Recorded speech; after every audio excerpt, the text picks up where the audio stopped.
tardes, queridos amigos. Les saluda Cecilia Medina Segarra desde el colectivo literario Manantial y quien les da una cordial bienvenida.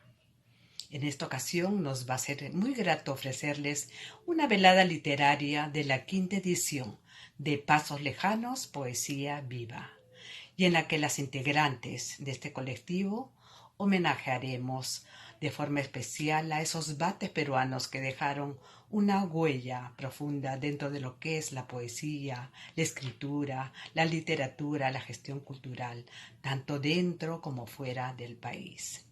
La programación es como sigue y vamos a presentar de acuerdo al año de nacimiento del poeta que se ha elegido.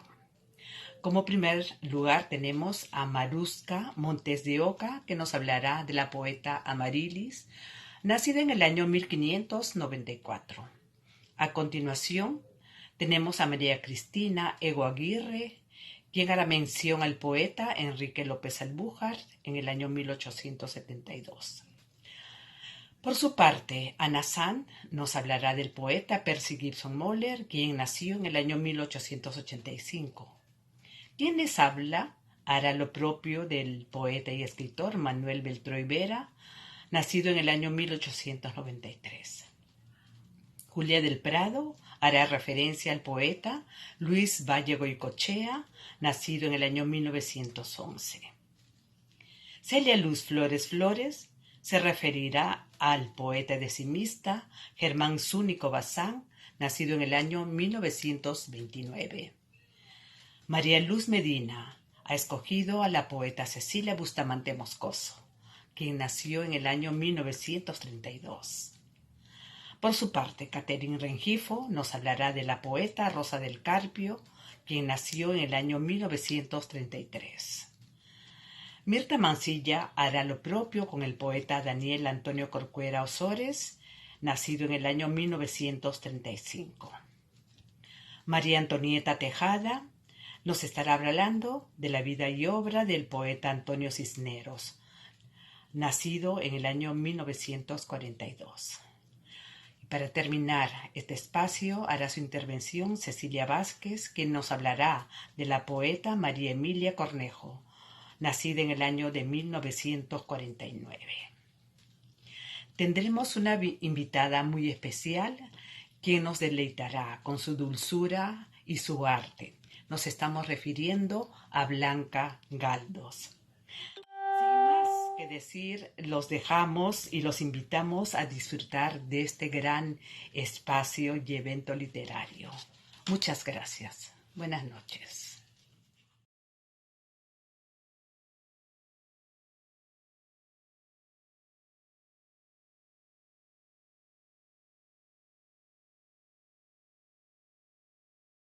Hola, ¿qué tal? Mi nombre es Maruska Montes de Oca. En este quinto evento literario de Pasos Lejanos, Poesía Viva, tengo el honor de dedicar mi semblanza a una poeta del siglo XVI, llamada Amaryllis. Siglo XVI, siglo de las colonias. Se fundaba la ciudad de Huánuco, bajo el nombre de la ciudad de los Caballeros de León de Huánuco en 1539, conocida era bajo el dominio de los conquistadores españoles. En esta ciudad, en 1594, nacía la poeta conocida bajo el nombre o el seudónimo de Amaryllis. Corría el tiempo del virreinato. Era Amaryllis de una familia acomodada.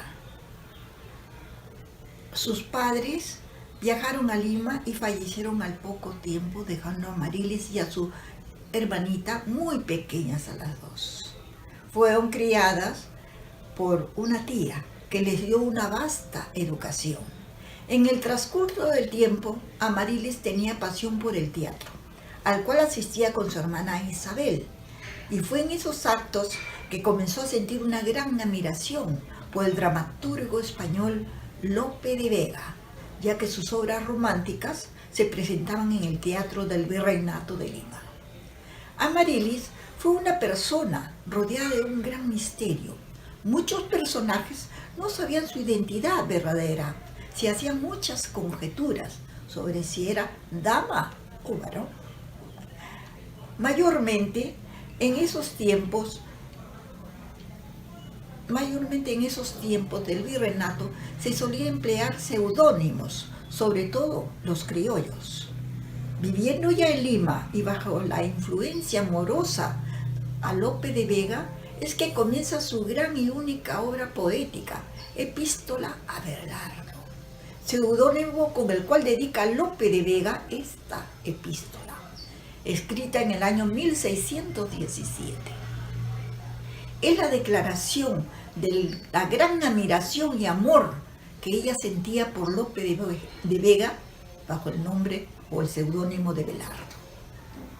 Esta epístola de Abelardo viene a ser la fusión de dos géneros, la canción y la epístola con forma estrófica, ya que fue la preferida de Amarilis para cantarle al amor.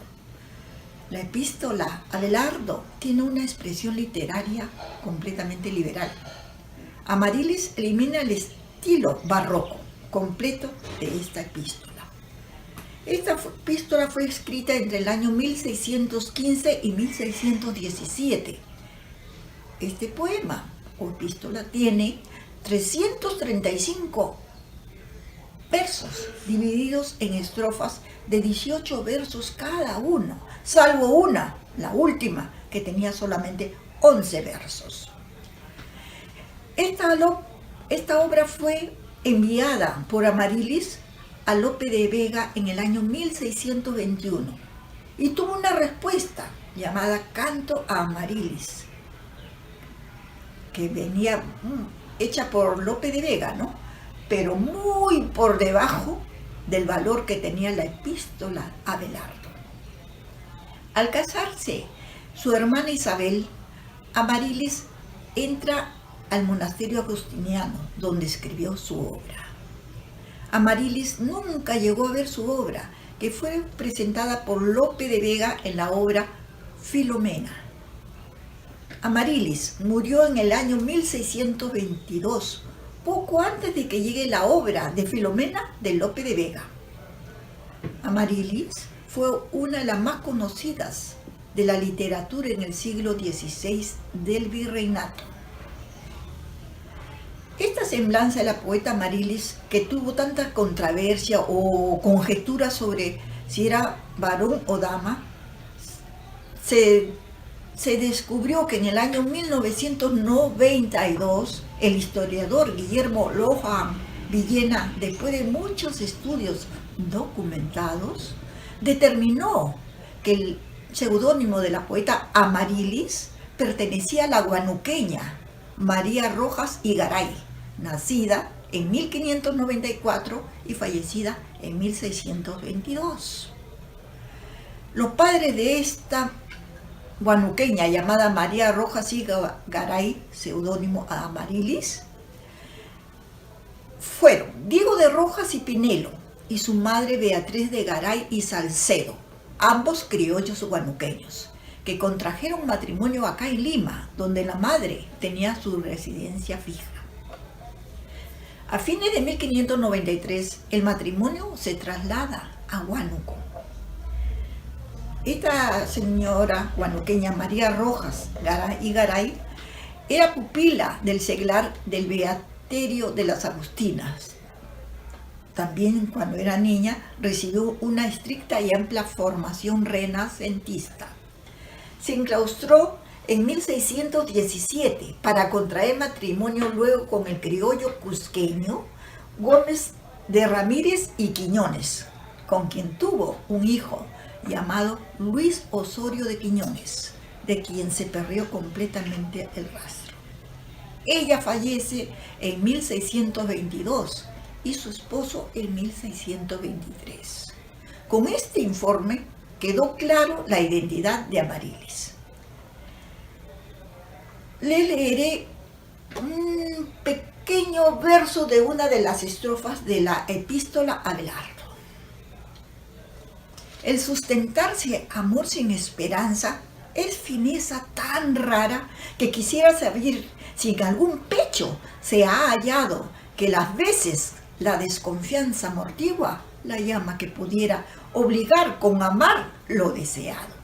Mas nunca tuve por dichoso estado amar bienes posibles, sino aquellos que son más imposibles. A estos ha de amar un alma osada, pues para más alteza fui criada, y que la que el mundo enseña, y así quiero hacer una reseña de amor dificultoso, que sin pensar desvela mi reposo, amando a quien no veo y me lastima.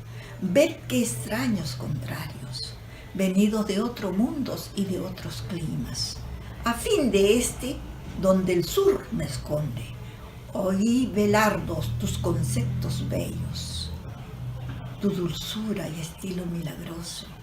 Vi con cuánto fervor te corresponde el que vio de su Dafne los cabellos, trocados de su daño en lauro umbroso y admirando tu ingenio portentoso. No puedo reportarme del descubrirme a ti y a mí dañarme, mas ¿qué daño podría nadie hacerme que tu valer no pueda defenderme? Muchas gracias.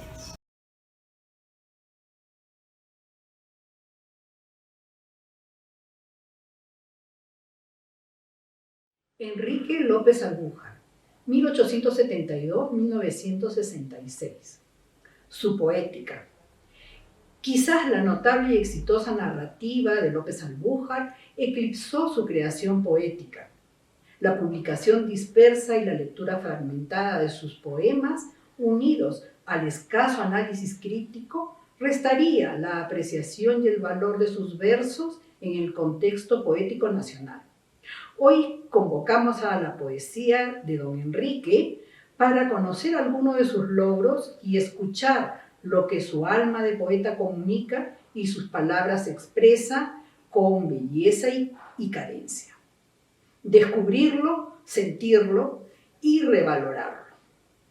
El joven López Albújar, de 23 años, y Aurelio Arnao editan su obra Miniaturas, relato en verso de las bellas limeñas.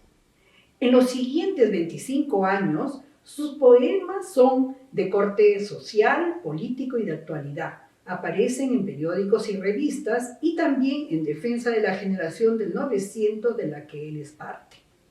Algunos le valieron el encarcelamiento por su pluma que, aunque fina, es contundente y censurada. Se aprecia la búsqueda de la igualdad, libertad de expresión, justicia y equilibrio. Obtiene su título de Derecho en San Marcos en 1899, después del rechazo de su primera tesis por anarquista. Se vislumbra ya al poeta juez. En Piura edita y dirige el semanario El Amigo del Pueblo, de intensa labor literaria por 4 años.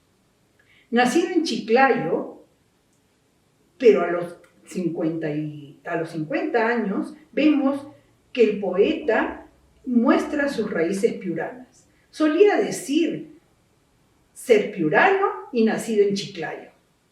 Versos reunidos en De la Tierra Brava, poemas afroyungas, poesía brava no solo en las cosas y los hombres, sino especialmente en la belleza de la mujer piurana.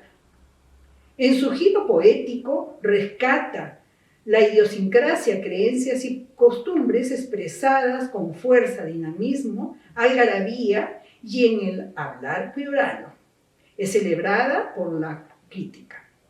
Durante los siguientes 21 años, estando en Tacna, ella ofrece otra faz que inicialmente muestra su desarraigo y nostalgia por la exuberante y jacarandosa y cálida Piura.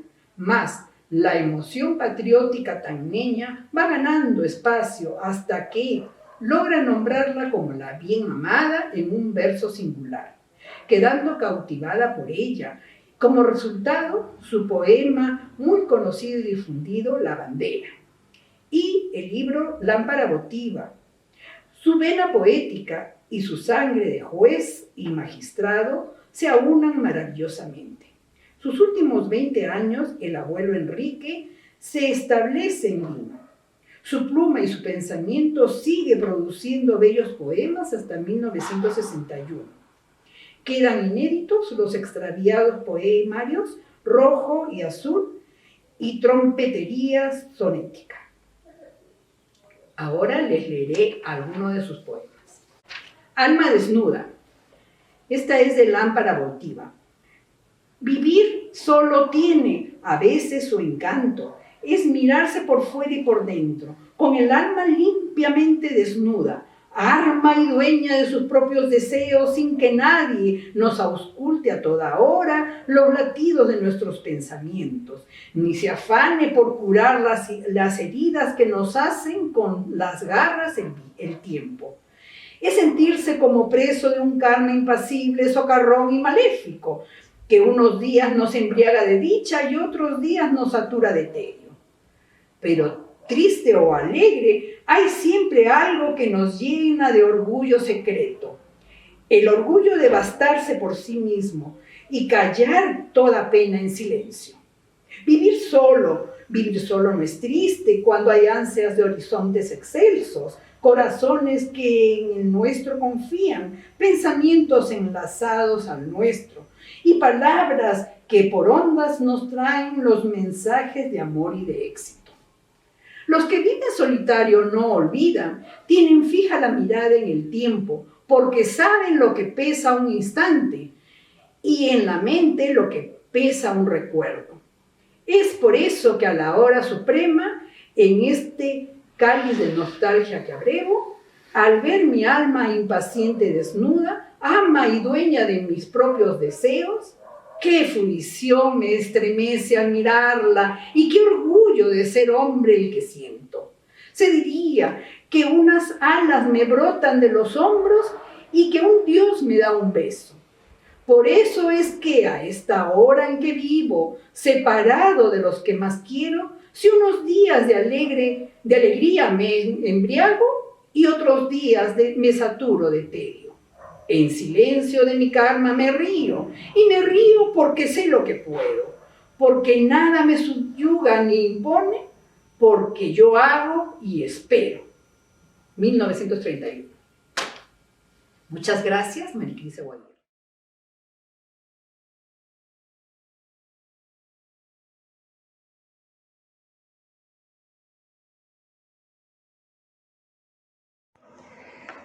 Muy buenas tardes, quien habla es Ana San, Lima, Perú. En esta tarde quiero hablar de Percy Gibson Moller. La poesía de Percy Gibson, en su emblemático poema Yo Soy.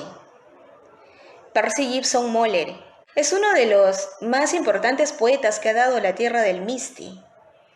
No obstante, su formación autodidacta, supo cultivarse en el arte de la versificación y la métrica. Alimentado por su vocación para expresar la identidad arequipeña, vía el registro de una serie de vocablos propios de la región y la versión lírica de costumbres y hábitos del pueblo.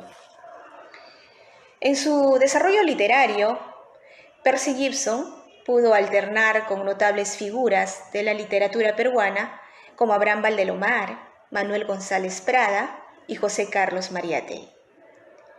Si bien su poesía expresa una vocación por dar cuenta del entorno social que permanentemente se recrean y enriquecen, dotando de contextura a su propuesta poética, para lo cual se sirve con pericia del humor y la ironía, es posible también rastrear el impacto del desarrollo tecnológico e industrial de las primeras décadas del siglo pasado.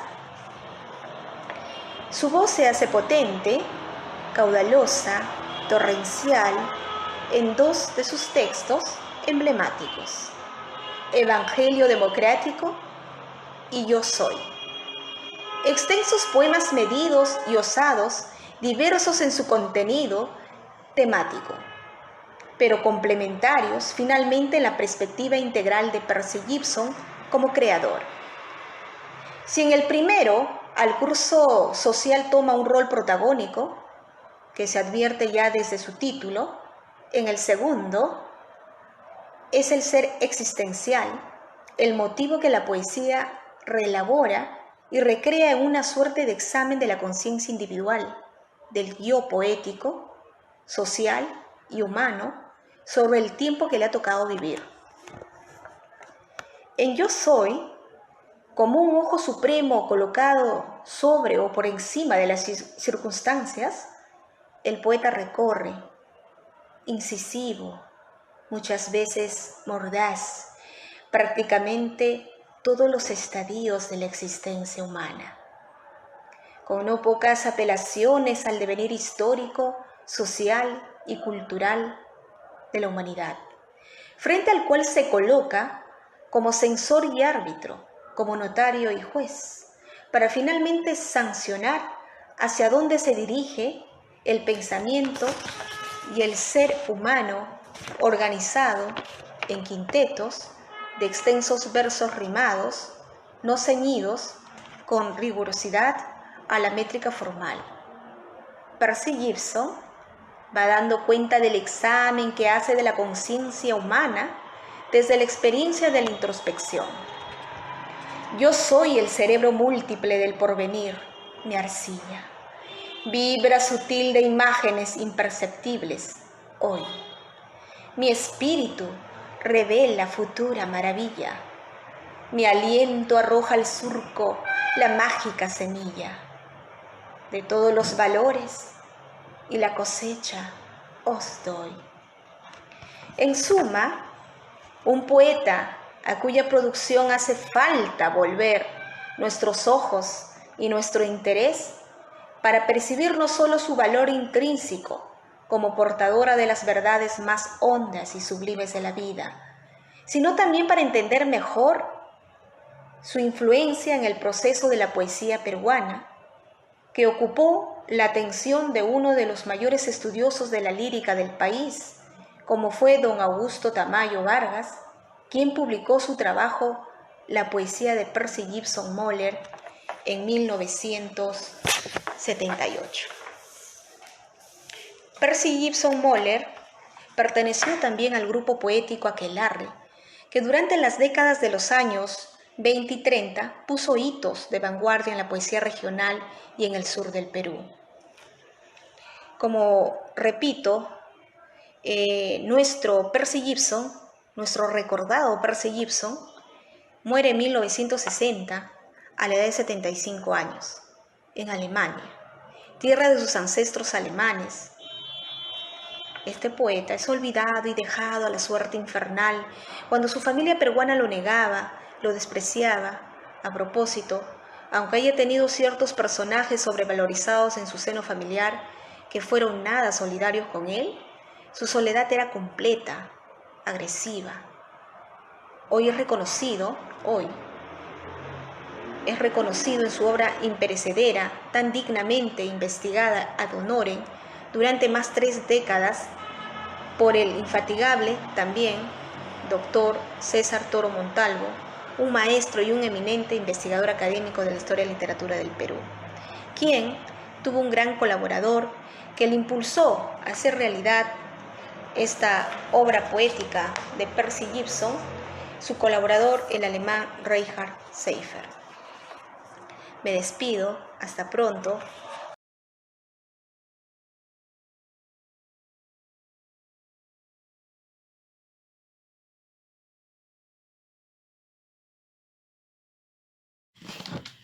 Muy buenas tardes, queridos amigos. Les saluda Cecilia Medina Segarra desde el colectivo literario Manantial en Pasos Lejanos, Poesía Viva. En esta ocasión me es muy grato compartir con ustedes la vida y obra de quien fuera Manuel Beltroy Vera, quien nació en Lima un 25 de abril de 1893. Fue doctor en Filosofía, Historia y Letras, catedrático emérito de la Universidad Mayor de San Marcos, poeta, literato, escritor, maestro, políglota, traductor, crítico literario, editor, comunicador y sobre todo un gran difusor de la cultura nacional y extranjera.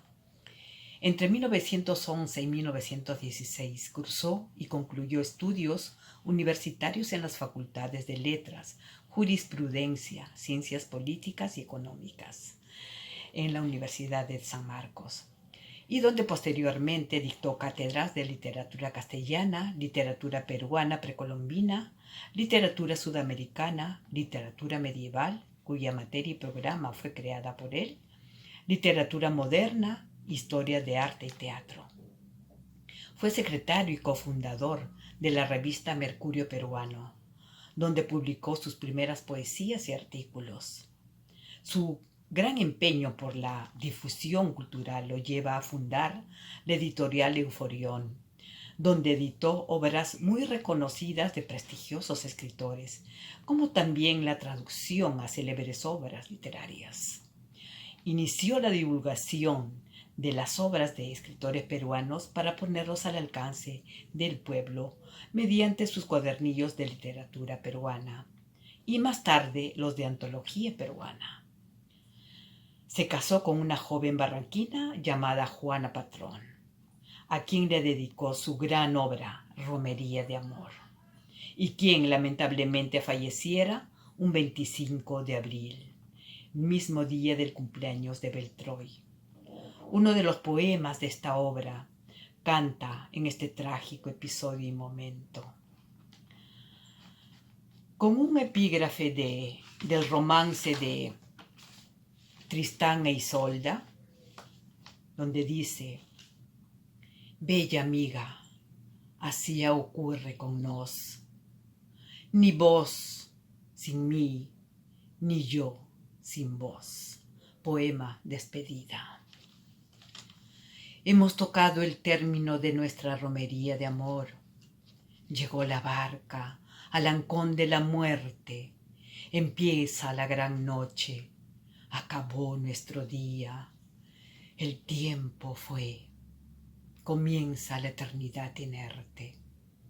Te he dejado durmiendo en la mansión umbría y en tus labios mi alma, pues no más he de verte. Retorno ahora inánime a la vida vacía, ya que todo en el mundo lo he perdido al perderte. Te he dejado dormida, oh mi santa y mi bella inmarcesible rosa, inextinguible estrella, en el dedo el anillo nupcial que te di, para que lo conserves en tu seno bendito, como prenda perenne del amor infinito, que en nuestro desposorio de ayer le prometí. Sentido poema de Beltroy para su amada esposa difunta.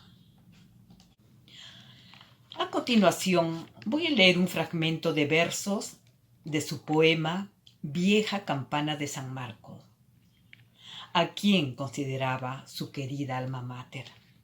Y dice así: «Vieja campana de San Marcos, vieja campana, vibra ya, vibra triunfal bajo los arcos de la antigua universidad, vibra cantando en locos sones el triunfo de la juventud. Y que la sangre a borbotones hierve en los viejos corazones con fogosísima virtud. Canta la unión indestructible del estudiante y del obrero, a cuyo empuje irresistible toda defensa es imposible y todo mal perecedero. Idea, luz, abrazo pujante que la realiza con vigor, cambian el mundo en un instante y ya no hay puertas de diamante para este ariete destructor». Hermoso. En su afán por difundir la cultura a todo nivel, Beltroy funda la Pontificia Universidad Católica del Perú, como también fue gestor de la reorganización de la Universidad San Cristóbal de Huamanga en Ayacucho y la Universidad San Luis Gonzaga en Ica. Como intelectual de gran renombre, recibió numerosas condecoraciones a nivel nacional e internacional. Fallece un 23 de noviembre de 1965, y en la que escribió el siguiente epitafio para su piedra tumbal en latín: Aquí yace Manuel, hijo de Ramón y Juana, cuyo nombre fue amor. Amar fue signo de su vida, el arte su estudio y su misión la santa poesía. Las obras más destacadas de Manuel Beltroy fueron Florilegio Occidental, data del siglo XII al siglo XX. Son traducciones de grandes poetas europeos y americanos. Romería de Amor, una colección de poesías dedicadas a su esposa hasta después de su fallecimiento en el año 1959. Las 100 mejores poesías líricas peruanas, que abarca desde la época colonial hasta sus días. Peruanos notables de hoy. En el año 1957, es una colección de biografías de notables poetas. A continuación, voy a leer un poema dedicado a su esposa, titulado Beata Joana, y dice así. Ella ofrece ante Lara su hermosura serena, como lámpara clara de tranquilo fulgor, en la mística rosa de inefable azucena, cuya esencia preciosa se difunde en olor, en el ámbar oscuro de su faz agarena, en el óvalo puro como cáliz de flor, esmeraldas astrales sobre tarde morena, sus pupilas reales lucen verde esplendor. Ella toda respira la arcangélica gracia, el amor que suspira con la noble eficacia que en sus vírgenes almas soñó Dante Gabriel. A sus plantas serviles se agazapan deseos, y más que los buriles de antiguos gamáfeos, su casta efigie espera seráfico pincel. Muchas gracias.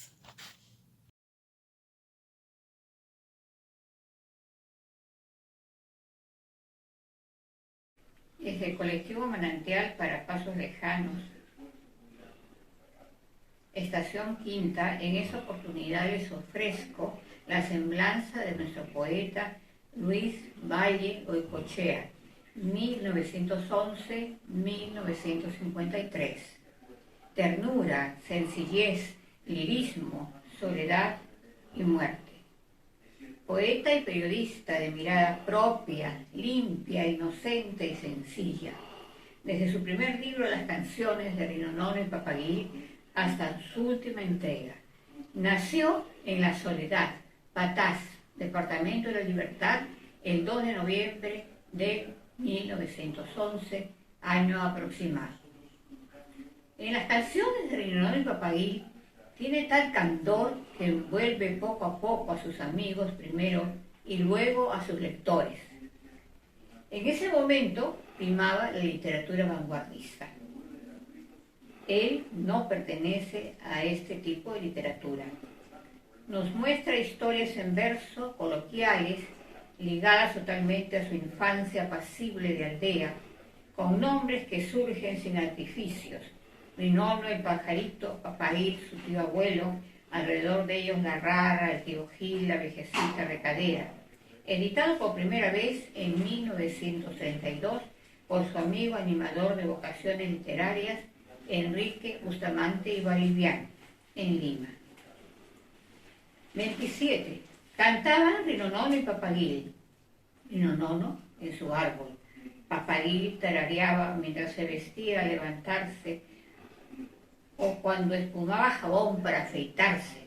La rara me decía, su Papagaí canta, pero desabrido.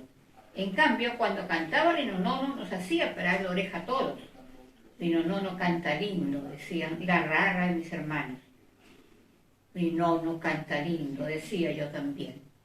Era entonces, cantaban Rinono y Papagaí. Antes de llegar a nuestra ciudad, ya había emprendido un camino certero relacionado a las letras en Trujillo La Libertad, desde los 18 años. Su vida transcurre entre el amor a la lectura y la escritura, conspicuo lector de alma refinada, y su espíritu ligado a Dios como ser supremo. tuvo una amistad sólida con Ciro Alegría, pues los dos proceden de dos vertientes del Marañón. Estudian en colegios rivales y de jerarquía en esa parte del norte peruano. Valle era seminarista. Valle era crédulo y por lo tanto inocente.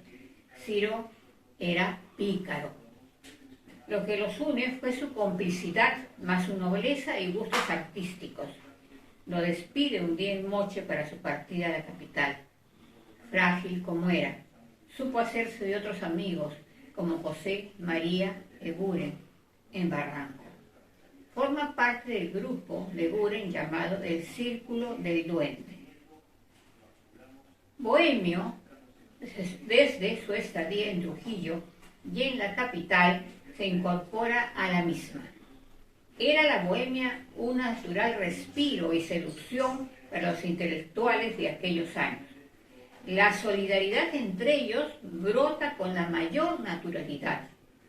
Así es como Valle recibe afecto y comprensión de personas como Aurelio Miro Quesada, Camilo Blas, Francisco Izquierdo Ríos, Esther M. Allison, Manuel Moreno Jimeno, Sebastián Salazar Bondi, quienes le hacen su vida atormentada un tanto más llevadera y contribuyen sin reservas a la edición de su obra completa. El sábado y la casa, 1934, poemario donde camina la misma temática, pero ya con su recorrido tránsito de dolor que ya no lo abandona más. Todo está, el hogar, la escuela, los amigos con naturaleza continua, los 10.000 cuervos que clavan sus picos.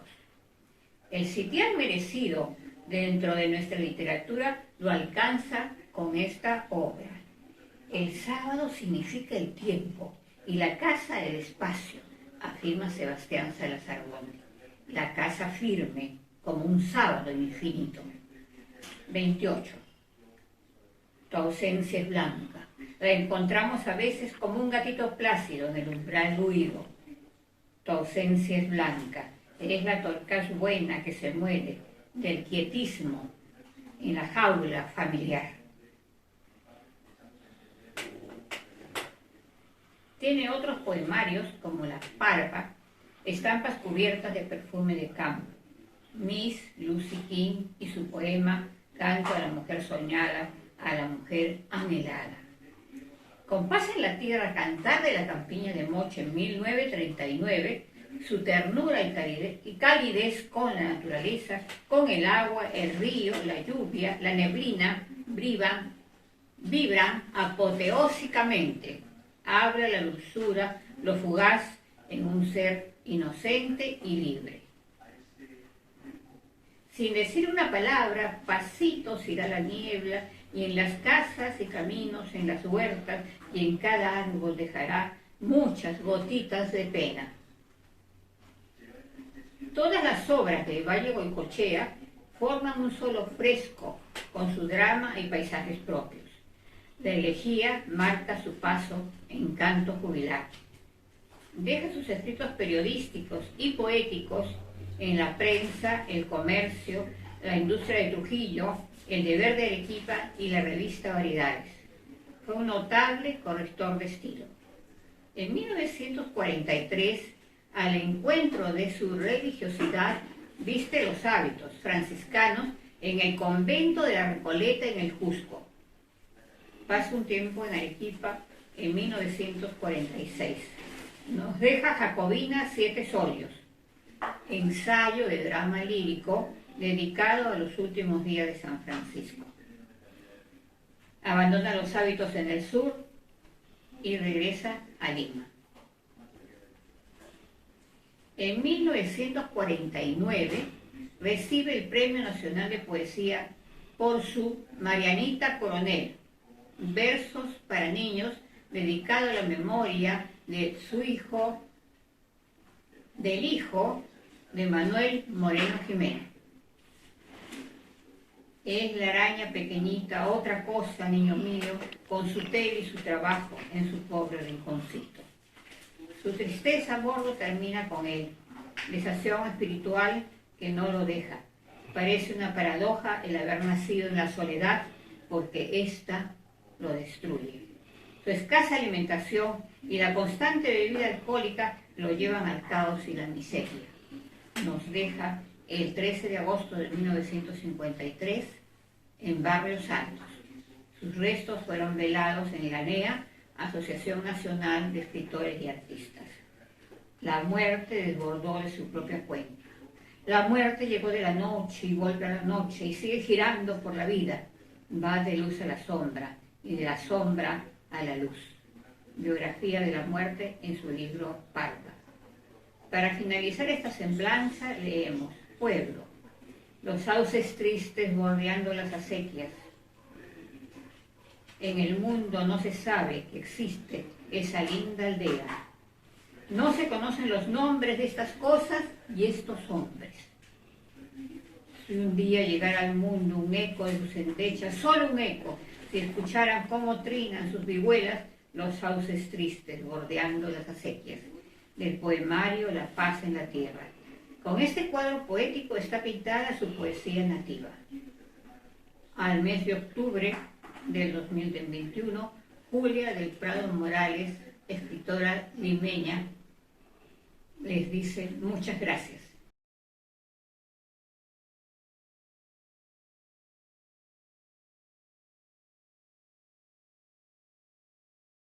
Buenas noches, mi nombre es Celia Luz Flores Flores, integrante del colectivo Manantial. Hoy hablaré sobre nuestro vate nacional Germán Zúñiga Bazán. Nació un 28 de mayo de 1929. Barrios Altos fue mi cuna, como lo es del criollismo. Felipe Pinglo y yo mismo tuvimos esa fortuna. Rayos de la misma luna nimbó nuestras serenatas, haciendo las noches gratas, cuando en todos 5 esquinas entonaban ocarinas bohemios de flor y nata. Se casó con doña Olga Rabor Luján en 1968, con quien tuvo 3 hijos: Javier, director del Coro Nacional; Manuel, periodista; Gabriela, educadora, especialista en educación de niños especiales. Conocí a don Germán en la casa de la poeta y compositora Amparo Baluarte. Todos los sábados por la tarde, las tertulias literarias eran una constante. Poesía, laúd, música criolla, guitarra, cajón, voces, amén de los relatos que eran experiencias de vida, acompañado de un café humoso y un apetecible tamal. Todo conjugaba con la caída de la tarde y el bordonear de una guitarra. Se respiraba arte, el café olía a arte, y en el centro del patio de la casa de Amparo Baluarte, en Breña, se degustaba arte repartido en sus diversas manifestaciones. Hace años tuve el honor de conocer a esa autora, esa gran compositora de Moquegua, hermosa flor. Era ella todo candor, arte, fe y poesía. Llenaba de fantasía los momentos que pasamos. Dios sabe cómo extrañamos las tertulias que ofrecía. Muy respetuoso don Germán. Era incapaz de faltar el respeto a una mujer. Jamás una ofensa salía de sus labios. Mujer. La primera vez que dudó el Señor en dar un nombre fue cuando al crear al hombre compañera le buscó. Entonces se preguntó: ¿cómo le voy a poner? Fue así que para escoger pensó en ternura, candor, cariño, consuelo, amor, pero prefirió mujer. Como limeño, no podía faltar su décima al señor Cristo Moreno. Ahorita el Cristo Moreno, Cristo de Pachacamilla, derramará bendiciones en calles de nuestra Lima. Gente del cuartel primero, para seguirlo se alista, se aprecia el trajín constante que a los jirones da vida, cadenetas de colores preparan chicos y chicas para decorar sus calles y las tiendas sus vitrinas. Ya se siente del sahumerio ese aroma que extasía, el turrón de Doña Pepa que solo en octubre se veía y durante todo el año ahora al gusto invitan. Compuso valses, polcas, marineras, marchas. Era amigo de doña Serafina Quinteras, Humberto Vilches Vera, Juan Gonzalo Rose, Gladys María Prat, Eddie Martínez. Era coautor de temas criollos. Pero no piense usted que solo escribía décimas criollas, también a nuestros símbolos patrios. Don Federico Barreto esta anécdota narró. Ahora con todo respeto, en décimas brindo yo. Se bendice el estandarte en un Te Deum solemne. Sigue su paseo indemne por Tacna, nuestro baluarte. Hoy quisiera recordarte ejemplo de lealtad, de fuerza y peruanidad, porque Tacna eres grandiosa, digna de esta patria hermosa, símbolo de libertad. Disfrutaba del tango, de la música popular y de la música culta. El periodista de espectáculos y locutor, señor Mario Lente, por la calidad y elegancia con que se presentaban a sus eventos, don Germán Zúñiga Bazán, don Pedro Rivarola y don Diego Vicuña los bautiza como los caballeros de la décima, dando el espaldarazo a don Pepe Vargas, fundador de Cadelpo. Al partir Pedro Rivarola, deciden que el poeta decimero, don Roberto Arriola Badaraco, quien siempre les acompañaba, formaría parte de los caballeros de la décima. Así fue, los acompañó y formó parte del trío maravilloso de los caballeros de la décima desde 2005, siendo el único que queda en esta vida. El poeta Roberto Arriola Badaraco, quien por respeto a los anteriores que partieron o por superstición, había que preguntarle a don Roberto, decide no continuar como caballero de la décima. Respetamos su decisión. Señores, la décima es poesía. Cada verso es octosílabo y una estrofa tiene 10 versos. Se considera de arte menor, porque a partir de 9 sílabas métricas es considerado arte mayor.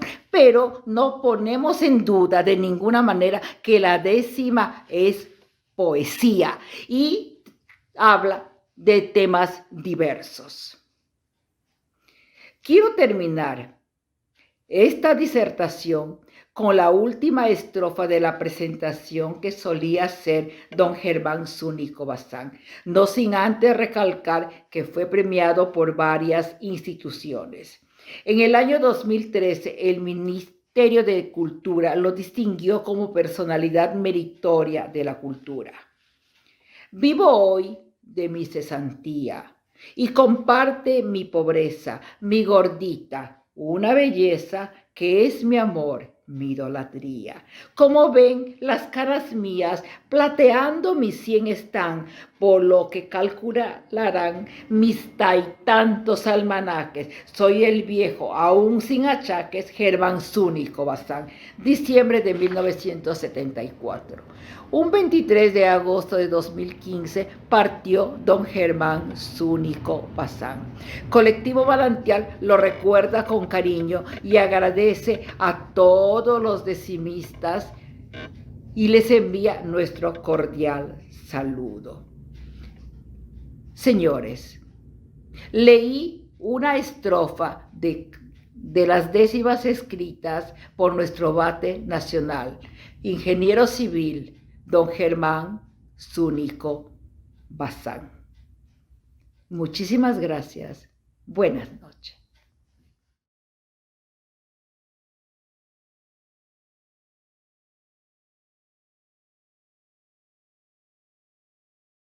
Hola amigos, buenos días, buenas tardes. Esta vez voy a hablar sobre la prestigiosa poeta peruana Cecilia Bustamante Moscoso, quien en el año 1965 se convirtió en la primera mujer en recibir el Premio Nacional de Poesía, al que se hizo acreedora por su libro Nuevos Poemas y Audiencia. Nació en la ciudad de Lima el año 1932 y murió el año 2006 en la ciudad de Austin, Texas, Estados Unidos, donde vivía desde 1973. Estudió y se graduó con honores en la Escuela de Bellas Artes de Lima y perteneció a la generación del 50, conformada por poetas, narradores y dramaturgos destacados como Blanca Varela, Magda Portal, Julio Ramón Ribeiro, Washington Delgado, entre muchos otros más. Nació en el seno de una familia de raíces arequipeñas vinculada con los círculos políticos y culturales de la sociedad de entonces, lo que la influenció a escribir desde muy pequeña.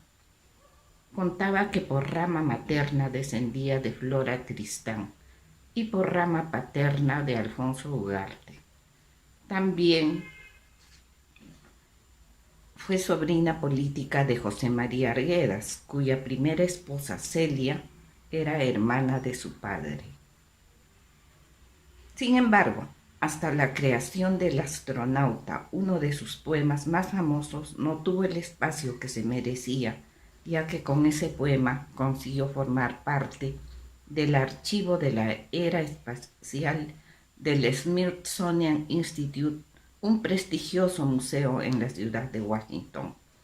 Acontecimiento de gran relevancia para la poesía peruana en general y para la autora en particular.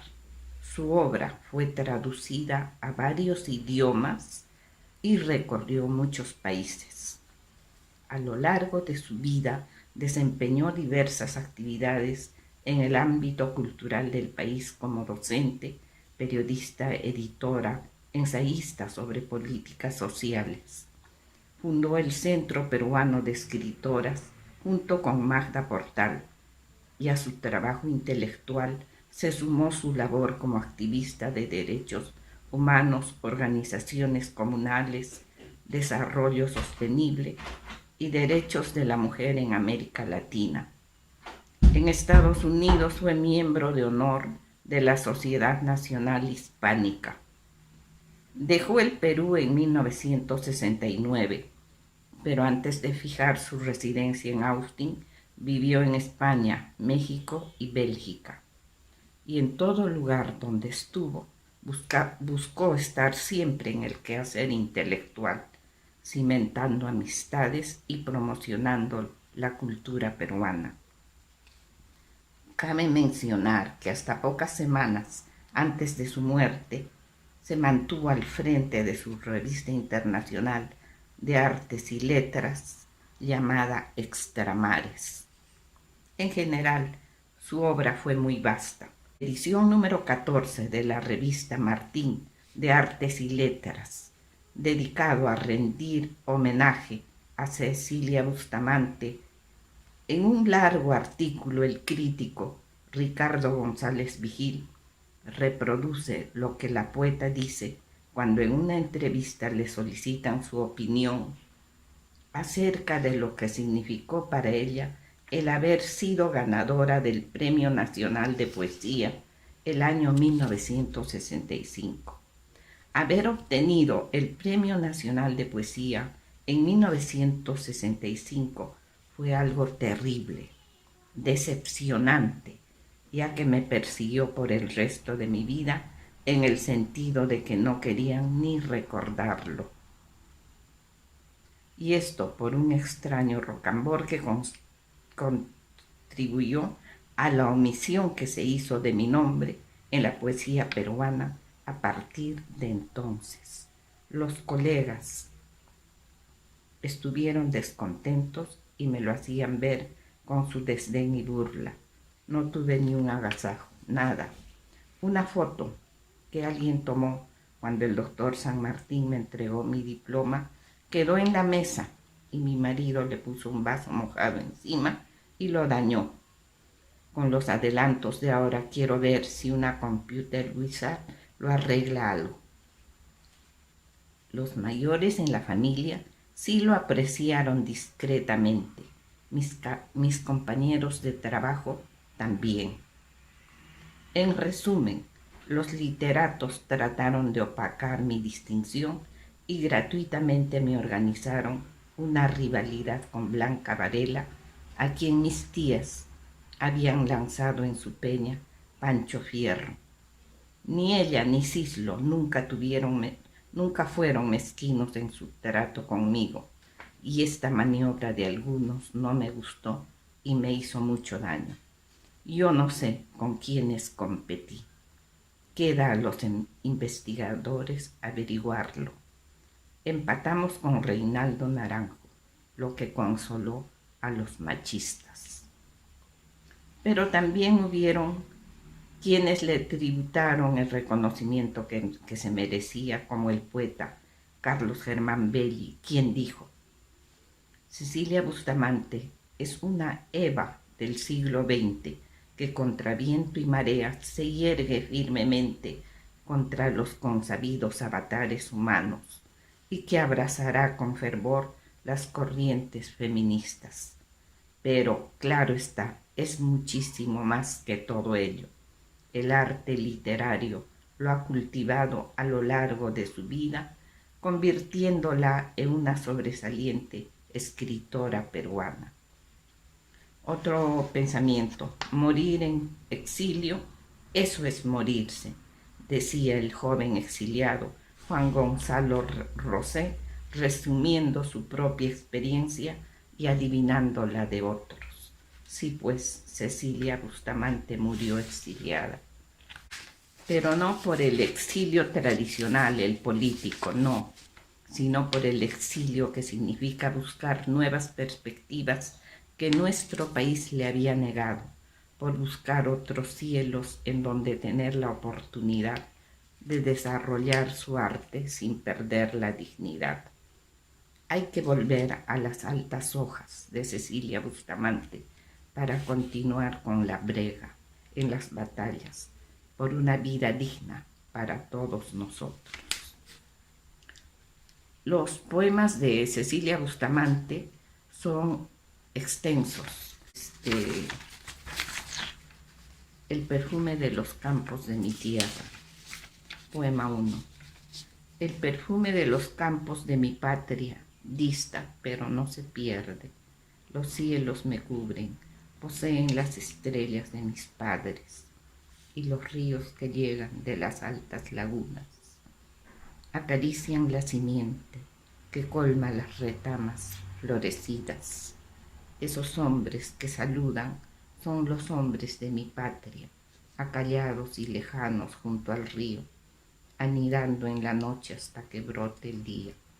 Yo les ofrezco la inquietud de mi corazón y la calma de mi mano vacía. Eso es todo. Muchas gracias.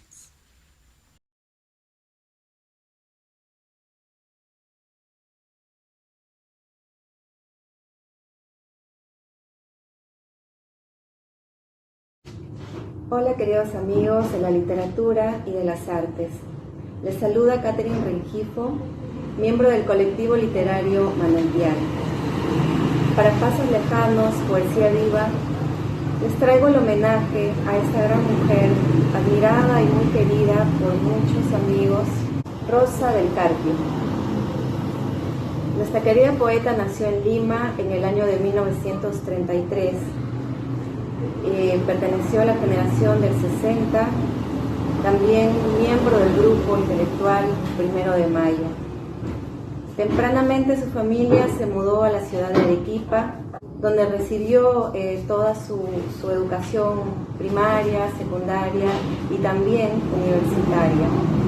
En 1953, a los 20 años, ella ingresa a la Universidad Nacional de San Agustín de Arequipa para llevar la carrera de educación. La universidad para ella significó dio un gran avance en todo lo que quería lograr, no solamente intelectualmente, sino también como una mujer que va más allá de las normas y de todo aquello que le impide ser como es y pensar como ella pensaba, ¿no? Ella manifiesta en una de las entrevistas que en su promoción eran apenas 7 mujeres las cuales eran muy católicas y muy conservadoras y muy diferentes a ella. Lógicamente tuvo que rápidamente incluirse en el ambiente político porque su carácter social era inminente, era parte de ella. Entonces se unió al Frente Estudiantil Revolucionario, conocido como el FER, el cual le acogió muy gratamente por sus ideales, por sus convicciones, por esa fuerza que ella siempre manifestaba y entregaba, ¿no? En todo lo que hacía, en todo lo que era el campo social y el compromiso que ella sentía con la sociedad y con las cosas que estaban sucediendo en aquella época. Recordemos que para este tiempo estaba la dictadura de Manuel Odría, entonces no era cualquier época, no era un escenario cualquiera, ¿no? Ella manifestaba que escribir es un oficio duro, como el de un científico. No se puede decir que la inspiración es todo, no se puede hacer literatura con lo que el instinto manda, es un trabajo de orfebre. Y así fue como llegó la conquista del trigo, que ella iba forjando ya desde sus inicios a la universidad, y en 1964 dio la luz, ¿no? Es un libro que reúne ya su voz poética mucho más madura, sin perder, como siempre, el tono de ternura que ella mantenía desde un inicio. En 1955 gana los Juegos Florales a sus 22 años, los Juegos Florales Universitarios, con una poesía realmente hermosa que se titula Entre dos orillas. Es una serie de poemas, 10 si no me equivoco. Para hablar de Rosa del Carpio realmente me lleno de emoción, quisiera decirles muchas más cosas, pero no podemos encontrar más referencias en las redes o en los libros o en entrevistas. Pero sí, gracias a Jorge Luis Roncal, pude encontrar el libro que hoy tengo en mis manos como un tesoro, como una bella joya, que le fuera presentado a ella en el 2011, lo ha recibido, contra señores del mundo, gobernadores de estas tinieblas, gracias a Arte e Idea, grupo editorial. De este libro hermoso, quisiera leerles Entre dos orillas, el poema 8. Amo en mí la parte más tibia de mi corazón, la que me acerca a su latido, a la esperanza, la que me polariza en el sentido de todo lo que existe, sobre todo el vuelo de las aves, la partida de los barcos, el mejor instante de las flores y la tarde en la que comienzan a rendirse y a nacer los nuevos sueños. 9. Solo sé que no estaré presente, que mi polvo se habrá dispersado y se borrarán las huellas de mis años. Una lenta humedad será el anuncio de mi corrosión. Nadie verá mis ojos grises entristecer en los rincones. Nadie verá el lento ovillarse de mi mundo. Solo verán mis manos volverse lentas, mis piernas casi rígidas. Nadie comprenderá mi oscilar entre la resignación y el desespero. Pero Rosa del Carpio también se dedicó a la salud. Sabemos que ella trabajó muy arduamente en este campo, en el campo público, de la salud pública, y conoció de cerca todo lo que es referente a la salud mental. Hizo también narrativa respecto a este tema, ¿no? Miserablemente Humana también lo presenta en 1966. Tiene varios libros de poesía inéditos, ¿no? Y me despido con poemas del hospital. 1. Su fiebre me quemaba las mejillas, me atrapaba en las cavernas de sus pulmones, me enredaba la flema de sus lenguas, y yo queriendo conjurar sus destinos, hablando y hablando, que era necesario el buen alimento, el lavado de manos, el dormitorio propio, que sus vidas dependían de los cientos de pastillas, de los piquetes, de las agujas. Yo hablando y hablando del futuro, de lo hermosa que es la vida. 2.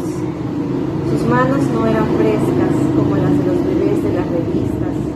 Envejecidas decaían con movimientos de molusco. Se aferraban al pecho de sus madres, luchando contra las ojeras violáceas. Klebsiella, Enterobacter, Escherichia coli, son simples palabras. Me está vedado el mundo que habitan los seres microscópicos, el letal mundo en el que solo somos un cuerpo orgánico de poros abiertos, inermes caminando en un terreno enemigo, sintiendo sobre la piel, sobre las paredes del hospital, reptar el estafilococo dorado. 3. Llego hacia ti, Freddy, a tus 8 años y a tu revista de Superman. Quieres que diga a tus amigos que cuando acaben tus vacaciones en el hospital jugarás fútbol con ellos. Hoy día hasta mi oficina llegaron tus gritos y yo te llevé una paleta de caramelo. Se le acabó el efecto de la morfina y no es justo que a su edad viva con ese dolor. No complique las cosas, me dicen, y me retiro sabiendo que no volverás a llamarme, porque el dren que salía de tu pierna estaba oliendo a muerte. Muchísimas gracias.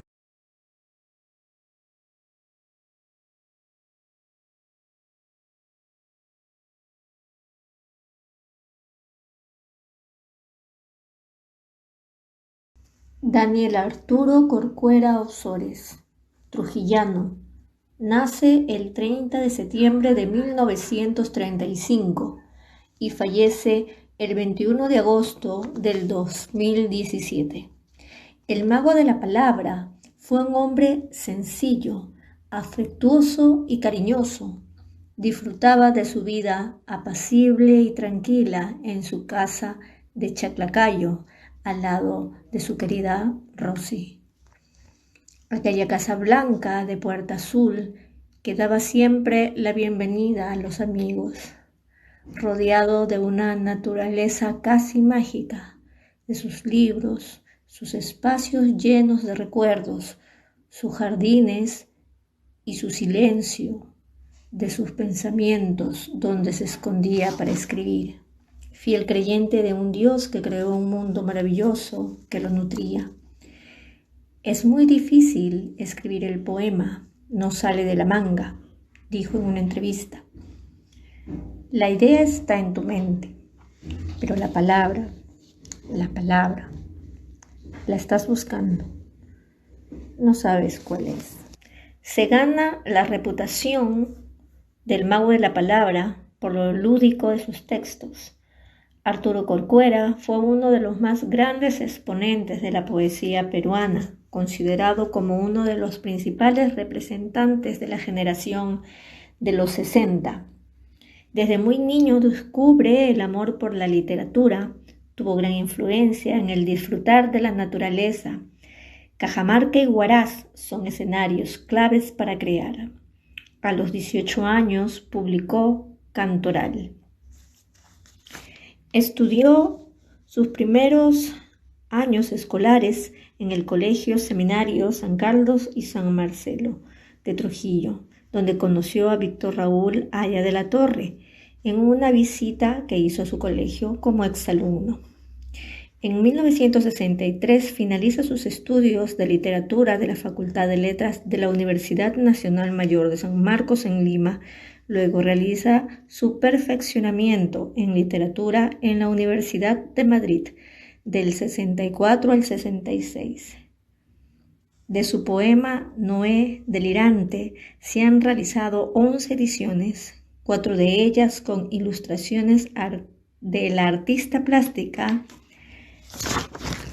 Tilsa Tsuchiya. También tienen ilustraciones de Félix Nakamura, Gabriel Lefebvre y Rosamar Corcuera, su hija. Noé Delirante, obra cumbre que narra los viajes del personaje del Antiguo Testamento desde los tiempos bíblicos hasta nuestros días. El poeta Marcos Martos, también de la generación de los 60, señala que es un texto que tiene la virtud de llegar a un público de 8 a 80 años. Pocas veces se consigue que una poesía que tiene la apariencia infantil se dirija a todos. Es así como reescribe Noé Delirante, tomado de fábulas y contemplación de paisajes y objetos cotidianos. El destacado poeta, autor de más de 20 libros, fue premiado tanto en el Perú como en el extranjero. Endechas de abatamiento. Vivir sin ti es girar el vacío, un consumirse, un desangrarse lento, el razonado amor, un desvarío, la dicha prometida, un sufrimiento. Mi corazón es un terrón baldío, un árbol desgarrado y ceniciento, un cauce que discurre sin su río, río sin mar, genes y polvoriento. Voy hacia ti y sé que te vi, vengo, busco mi amanecer en el ocaso, porque te tuve, sé que no te tengo, en mi pecho dejaste tu arañazo, yo soy un fuego, fiero, te prevengo, y tú, la fría sombra en que me abrazo. Del poemario Sonetos del viejo amador.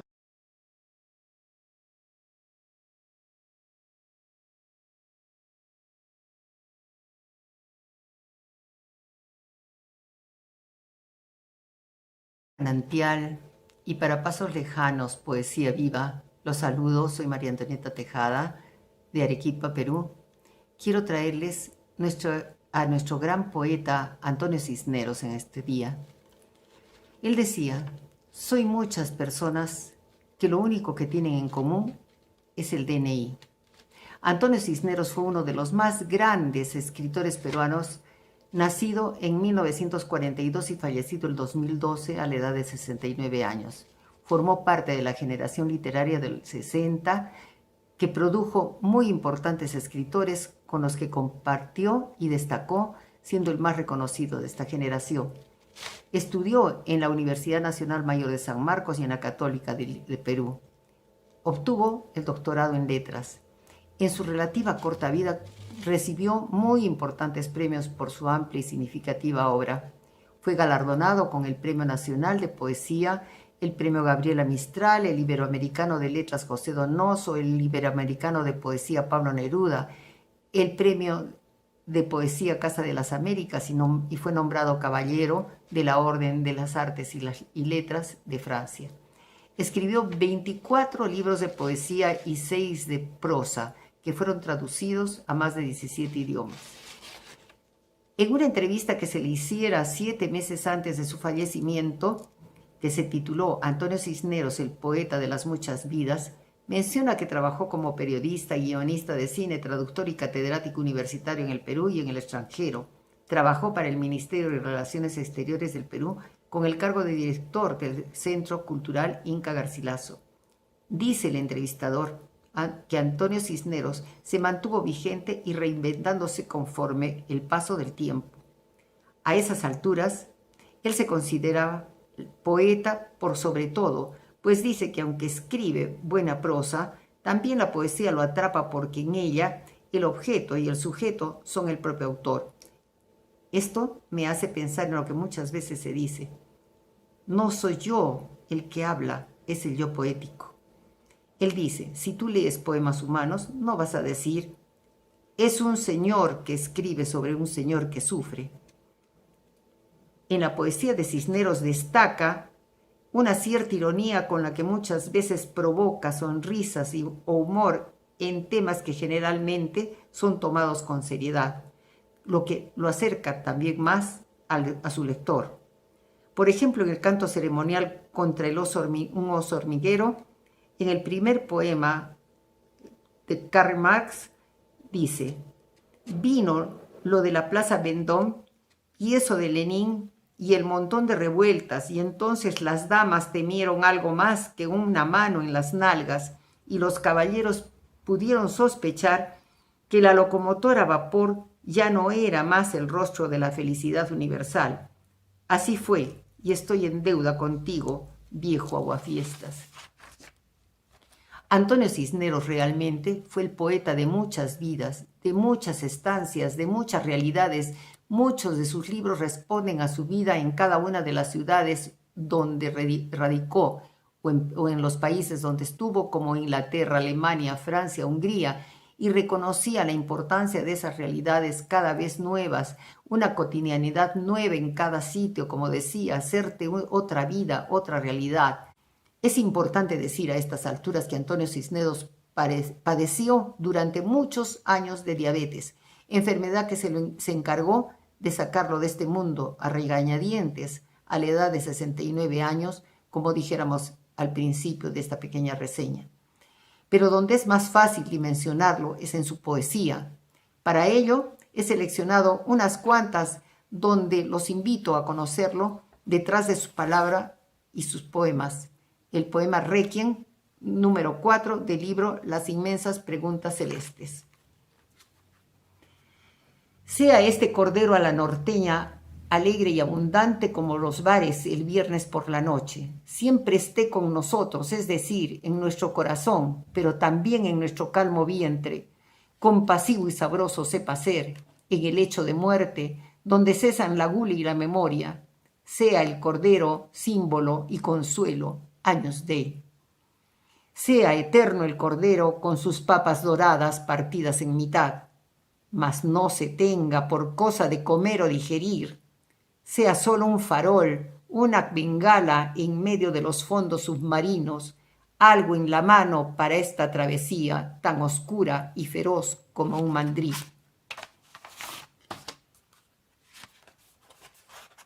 Y el poema La araña cuelga demasiado lejos de la tierra. La araña cuelga demasiado lejos de la tierra. Tiene 8 patas peludas y rápidas como las mías y tiene mal humor y puede ser grosera como yo. Y tiene un sexo y una hembra o macho, es difícil saberlo en las arañas, y 2 o 3 amigos. Desde hace algunos años almuerza todo lo que se enreda en su tela, y su apetito es casi como el mío, aunque yo pelo los animales antes de morderlos y soy desordenado, y la araña cuelga demasiado lejos de la tierra, y ha de morir en su redonda casa de saliva, y yo cuelgo demasiado lejos de la tierra, pero eso me preocupa. Quisiera caminar alegremente unos cuantos kilómetros sobre los gordos pastos antes de que me entierren, y esa será mi habilidad. Luego de oírlo, no podemos negar que es cierto. En la poesía el objeto y el sujeto es el propio autor. Acá no podemos decir que se trata de un señor escribiendo sobre un señor que vive. Él es viviendo todas sus vidas, él asume todas sus responsabilidades y a nosotros solo nos queda aplaudirlo.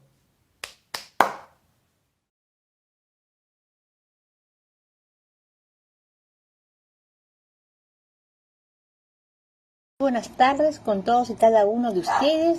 Mi nombre es Cecilia Vázquez Mejía y voy a compartirles la vida de María Emilia Cornejo.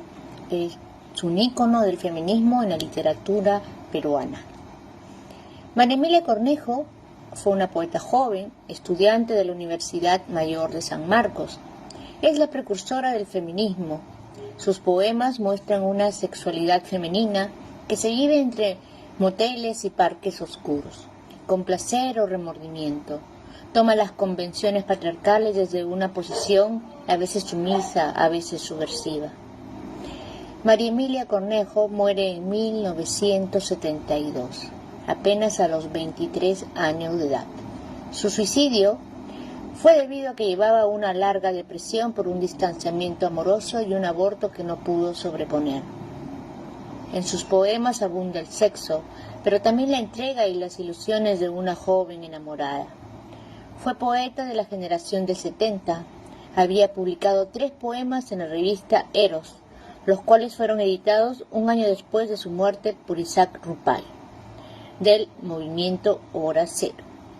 Más adelante aparecieron más versos que la posicionaron como un ícono del feminismo en la literatura peruana. En sus poemas abunda el sexo, pero también la entrega y las ilusiones de una joven enamorada. Quiso definirse como la muchacha mala de la historia, pero de paso expuso una naturaleza femenina, cruda y pasional que hasta el momento había sido censurada. Rupay dijo: cuando parecía que ya habíamos encontrado al poeta que revele la esencialidad femenina, la muerte la arrancó de nuestro lado. A continuación leeré sus poemas. Entro lentamente por tus venas hasta inundar todos los rincones de tu cuerpo. Rescato tu nombre milenario en cada arteria. Te pierdo y me encuentro en la profundidad de tu mirada.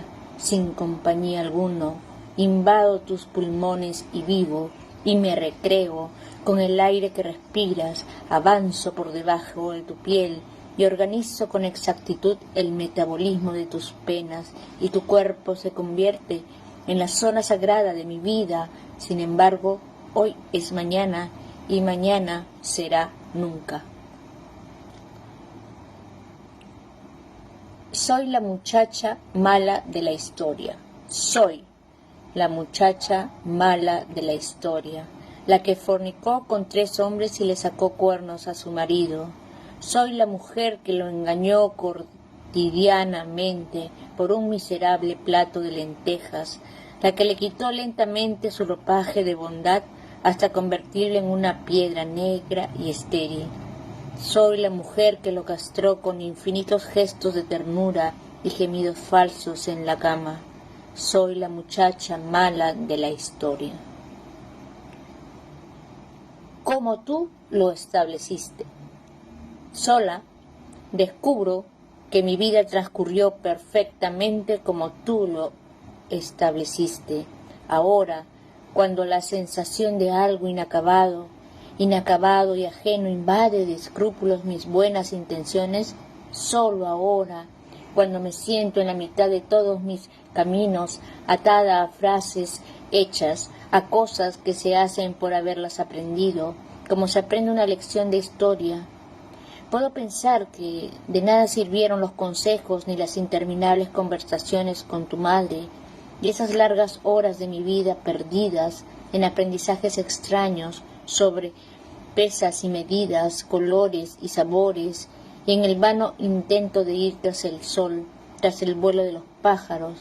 De repente quiero acabar con mi baño de todas las mañanas, con el café pasado, con mi agenda cuidadosamente estructurada de citas y visitas a las que asisto puntualmente, pero es tarde, hace frío y estoy sola. Tímida y avergonzada, dejé que quitaras lentamente mis vestidos, desnuda, sin saber qué hacer y muerta de frío, me acomodé entre tus piernas. ¿Es la primera vez?, preguntaste. Solo pude llorar. Oí que me decías que todo iba a salir bien, que no me preocupara. Yo recordaba las largas discusiones de mis padres, el desesperado llanto de mi madre y su voz diciéndome: nunca confíes en los hombres. Comprendiste mi dolor y con infinita ternura cubriste mi cuerpo con tu cuerpo. Tienes que abrir las piernas, murmuraste, y yo me sentí torpe y desolada. Gracias.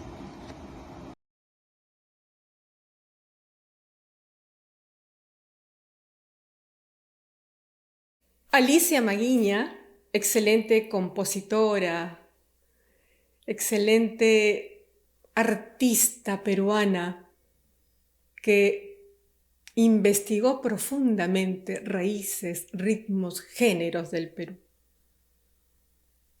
Hace unos meses dejó de estar presente, pero está presente a través de la belleza de su trabajo artístico. Cuando José María Arguedas falleció, ella le compuso un vals precioso, precioso. Me encandila, me gusta mucho.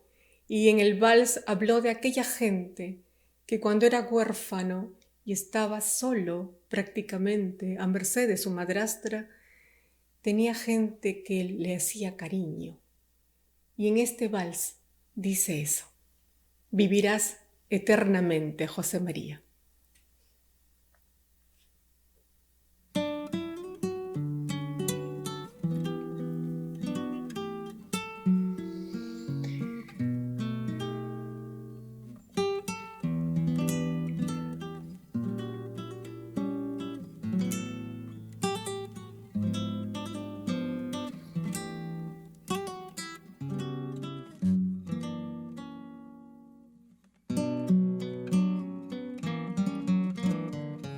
Quisiera hundirme en la tierra por encontrarme contigo y cargarte a mis espaldas, huérfano niño dormido, caminaba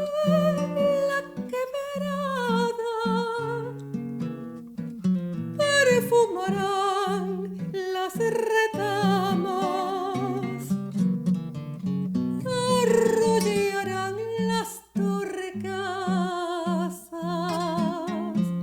Tu sueño, José María, ya no estará la madrastra, ya no temblarás de frío, ya las penas se acabaron, todas te las has sufrido, ya las penas se acabaron, todas te las has sufrido.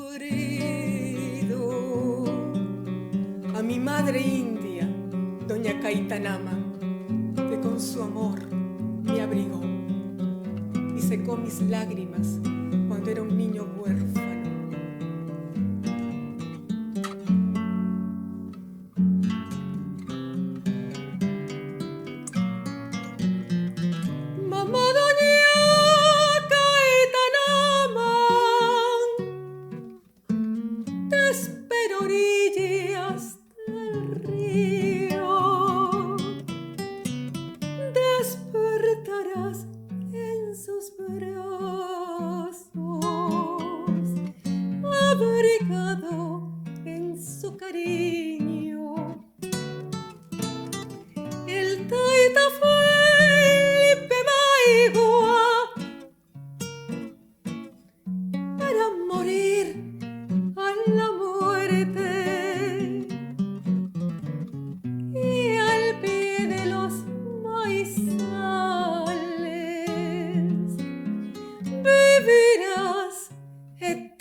Las penas se acabaron, todas te las has sufrido, ya las penas se acabaron, todas te las has sufrido.